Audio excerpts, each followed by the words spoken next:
Hello mga ka-agri. Ngayon ituturo po sa atin ni Sir Dave kung paano magtanim ng lettuce, no? Step by step, magmula sa seeds hanggang dun sa pag-harvest.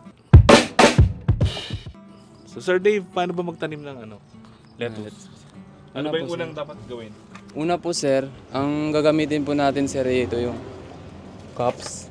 Tapos ito po sir yung kukupit po sir na kan. Yan po sir yung pinaglumaan po sir na kukupit. I-sterilize ko po yan siya.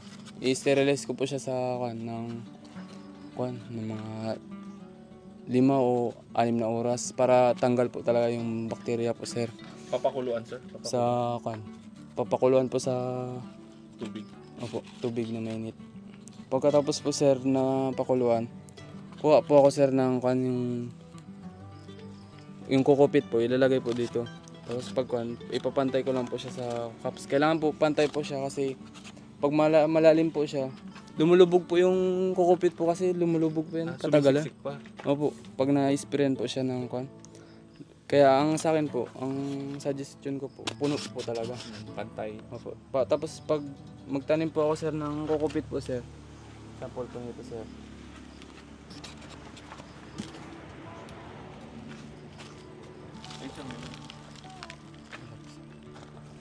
Yan po sir. Pagkatapos ko po yan sir, lagay ko po sir ng kukupit. Napantay ko na po yan sir. Maglalagay lang po ako sir ng maliit na butas po sir. Maliit lang na butas, mga half inch lang po. Wag lang po masyadong malalim. Diyan ko po sir nilalagay po sir yung seeds ng lettuce po sir. Diyan ko lang po nilalagay yung pilitize. Pilitize po yung ginagamit po sir. Ito po sir. Ayan, parang ganyan. Yan lang po sir, kalaki. So Parang yung hulog lang doon sa butas. lagay ko lang po sir sa butas na yan sir para sakto lang po siya sir, hindi po sir gumagalaw. Lagyan ko po sir sprayan ko po sir ng tubig. Plain water lang po sir sa umpisa. Opo. Para mag-germinate yung buto, no? Opo. Kasi po sir, pag nilagyan mo po to kagad sir ng nutrient solution to sir, hindi po to siya tutubo kagad, parang So dapat tubig lang. tubig lang po, plain water. After 2 days, na po siya, may dahon na po siya na dalawang kotilidon po. Bago po ako sir naglalagay po sir ng nutrient solution po. Para ganito sir. Opo sir. Yan. 2 days, 2 to 3 days. 2 to 3 days po. Nagbiyak na. Opo. Lagyan ko na po yun sir ng nutrient solution. Ito, yung tubig Opo. niya. So sa ilalim, bottom feeding na. Bottom water na. Sa ilalim po tubig. Anong timpla nito sir? Anong ratio nung Ng po sir? nutrient solution? Ng nutrient solution. Same na rin ang ginagamit? O Opo sir. Kung ano po, lighter pa? wala na po ako sir. Yung iba po sir na Half lang, di ba? half strength, full strength. Oo. Sa akin, kung ano po yung Pagtimpla mo doon pantimpla po sa kasi isang timplahan lang po ako sir sa isang drum eh. Diyan na rin yung nilalagay mo. Pag may natira pong tubig, nilalagay ko na po dito sa So nagbubotong feeding na. Opo. Tapos ito diretso na to sir, no? Opo sir.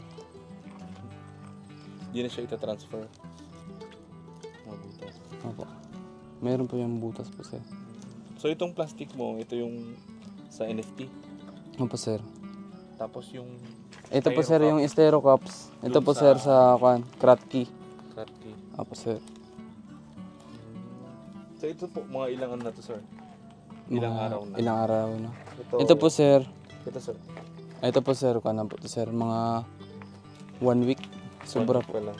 Mga 7 days. 7 to 8 days. Ito po, nasa na po to siya. 10 to 12 days.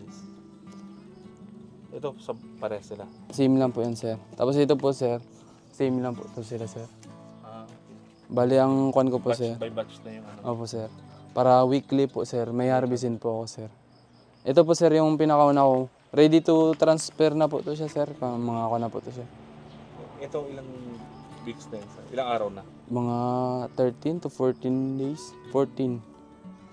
14. Ililipat na talaga doon. Ililipat na po doon sir. Tapos after 1 month po doon, 30 days, Yun, harvest na po. Benta na po. So, 14 dito sa punla, plus 30 doon. Yes, yes So, sir. 40, 45, 44, 45. 45. Isang linggo lang.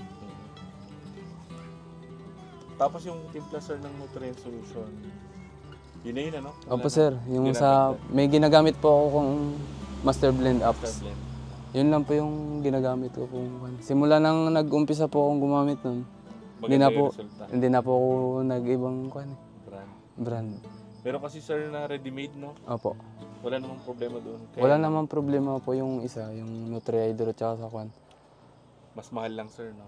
Opo sir, mas kwan po ako sir, less hassle na po sir sa pagsukat-sukat. Dati po kasi sir may pH meter po ako. So, susukatin mo pa yung pH Opo. level. Magsukat-sukat pa po, tinapon ko na po yun. Kaya hindi ko na rin po siya masyadong nagagamit. Ang ginagamit ko na lang po, yung kwan na lang po, yung apps. Apps na lang po ako. Tapos na lang. Timpla-timpla na lang po. Pag nandun na sir sa ano, Sa, sa mga box na yun, sa tuna box. Opo wala. sir. Tuwing kailan mo binibisita? Araw-araw pa rin? Or Every morning po sir, nagbibisita po ako sir sa kwan po sir. Tinitignan ko po sir, may nakapasok po sir na kwan, na moth, tsaka kwan, kaya pala may mga May sticky nangito. trap dito. sticky trap po. Ito yung mga nahuli nyo. Mga May dating mga bugs, may mga flies. fruit fly, tsaka moth. moth. Yung mga kwan po, yung sinabi mo po kanina, yung gumuguhit-guhit. Leaf miner. Simula po naglagay po ako nito, wala na pong nakitang nagguguhit-guhit po na kwan sa lettuce ko Wala po. ng leaf miner, no? Opo. Yung Pero lip pakita natin kanina yung ano, Yung- merong sira. sira. Ito po yung kwan. Ito po yung nangyayari pagka kinainan siya ng insekto. Ito po sir. Yung dahon. Yan po sir. Yun, yun o. Yan po sir, yung ano po yun, bulati. Bulati. Yung pinakain niya. So, Pero sira. napatay ko na po yun sir, yung kwan yun. Yung uod niya po sir. So, pwede siyang ma-reject. Ma-reject or na po sir. Hindi na natin mabenta ng maganda. Opo. Ang ginagawa ko lang po, pangkain ko lang po, pansarili na lang po. Mapang-consumo na lang. Pag may pandesal, ilagay na lang po sa, sa tinapay, may mayonnaise. Kaya nauwi na lang sa pang-consumo. Opo. So after 30 days, pwede na ibenta sir, no? Opo, So yung sir. mga buyer ni sir sa hotel tsaka sa Dito lang po sa nilalako lako po online. online. Nagpo-post lang po ako sa Facebook ng So isang ganito sir magkano? 35 po per cup. 35 per cup. Ito pwede na to, so ganito. Yan, 35 ganyan per cup po sir. 40 days pa lang po to sir. pala. 40 days pa lang. So, Opo. mayroon pang 5 days, may ilalaki pa yung ano. May lalaki pa po. Yung dito po sir sa taas, pag lumaki na po siya, mas bilog po siya tignan. Mas malaki po siya tignan. Malaki siyang tignan. Opo. So isang boxer, ano siya, sama-sama yung magkakabatch, no? Opo sir. Linya. Dito po, yung unang week, tapos pangalawang week. Tapos dito po yung sumunod po yung kabila. Sunod na itatanim ko po ulit. Dito naman sa side na to. So Opo. para alam mo kung ano, Opo. saan yung harvest nila. Opo. Kuan po, ang ginagawa ko po, weekly, nagkuan po ako, nag-harvest tanim. Harvest, tapos may pinupunla. Opo. Ngayong week, mag-harvest po ako, tapos Punla ulit. nagkuan po ako, ano na po ako ng kukupit. Nagpakulo, nag-sterilize na. Opo. Bago ko po siya, pagkatapos ko po siya, sir, i-sterilize, binababad ko po siya, sir, sa calcium nitrate. Para, Yung kokopit. opo. Yan po, sir, yung kwan. Para 100% po germinate yung kwan. Tsaka mas pag tubo pa lang po, sir, mabilis po tumubo yung lettuce eh. Pag parang may calcium nitrate na po siya. Okay yun eh. Opo. Tapos Nakabape. 50 pesos, no? Isang Opo. seeds. So iba yung ginagamit ni sir na seeds, hindi siya yung Yung normal seeds na galing kwan. sa bulaklak na pagkaliliit. Opo, yung maliliit. Kasi po, nahirapan rin po ako, sir, magkwan eh. Punla. Punla, tsaka maghiwalay-walay, tsaka... Ito may kamahalan, pero mas madali siyang itanim, tsaka Opo. mas mataas yung germination niya. Opo, sir. Kasi po, sir, bibili pa po ako, sir, ng seedling tray. Ilan rin po yung gastusin ko pa yun. Oo. Nasa around 30 ang isang seedling tray. 40. Bili ko na lang po ng bilitays. Direct na lang po ako.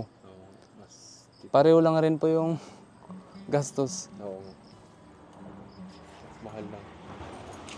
Pareho lang po ang gastos. Pero mas maganda po yung quality nito ng lettuce. I-compare po sa loose leaf na mapayat na yung daon, matangkad. Manipis, tas matangkad. Mas lamang po yung puno. Kaysa sa dahon. Yung dahon pa naman kinakain. Tsaka po mas masarap po yung lasa po nito. Nitong Opo. olmi. Meron pa po ako sir, isang variety po sir na tinatanim po sir. Yun po yung lalik. Lali. Opo. Green din. Mas dark po yun siya. Mas maganda po siya itanim pag mga bandang December po. Pag malamig. Opo. December, tsaka mainit na malamig. Ay ngayon po sir, medyo maulan-ulan pa po. Ang tinatanim ko po sir, ganyan po sir, olmeti. Olmi.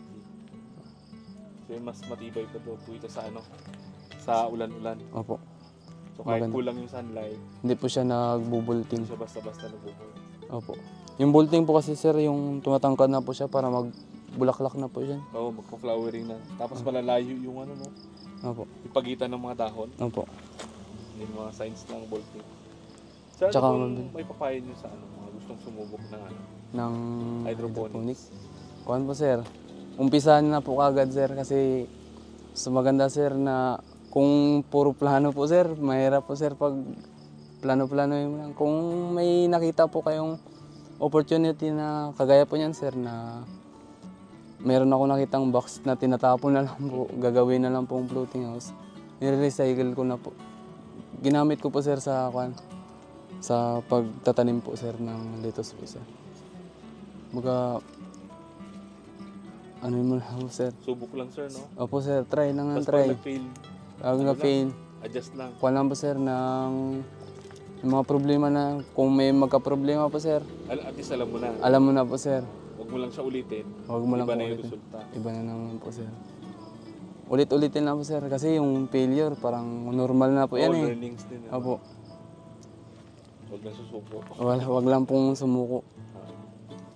Kayo sir, nakailang try kayo bago Gumanda. naramdaman yung tuloy-tuloy na? Mga kan po sir. Mga tatlong kan po. Salang. Tatlong try po sir. Bago po sir, nagkaroon po ako sir ng magandang kan.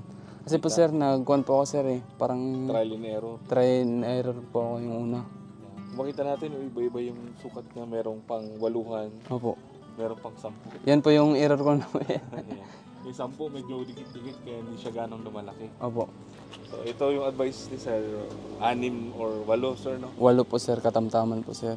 Yung ito nasa gilid, mga butas, tapos may dalawa dito sa Maximize po sir ng dahon po sir. gitna para lumaki.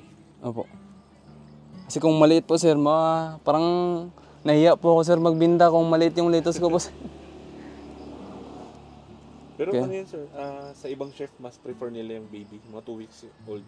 2 weeks old? Kasi pag ginawa nilang salad, Opo. hindi na nila ini-slice. Apo. Bawag, kaliliit. Ayan, pag putulin lang nila yung dahon, lalagyan nila doon. So hindi na ini-slice. So Sa akin depende po. sa market sir. Opo. Mas prefer ng iba yung mga baby lettuce. Sa akin po sir, mas prepare ko po sir, mas malaki. Malaki. Pang ano yata, pang samgyup yung iba. Pangsangyup, tsaka per kilo. Per kilo. Per kilo, na umabot po ng kan eh. 4 or 5 cups. Kaya na po, 1 kilo na po. Tay, kung kuan po, ang isang box, katumbas na siya ng 2 kilo. Oo.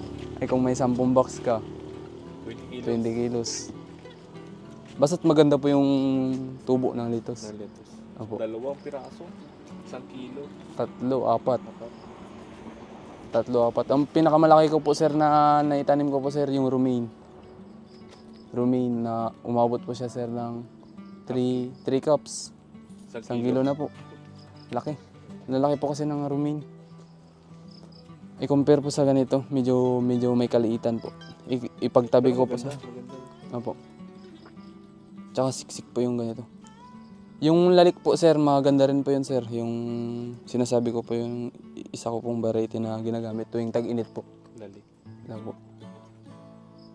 Mas ma-crunchy po yun siya. Makapal po kasi yung dahon yun sir. Tapos mas dark green na, no? Opo. Mas darker yung green niya. Tsaka hindi po siya mapait.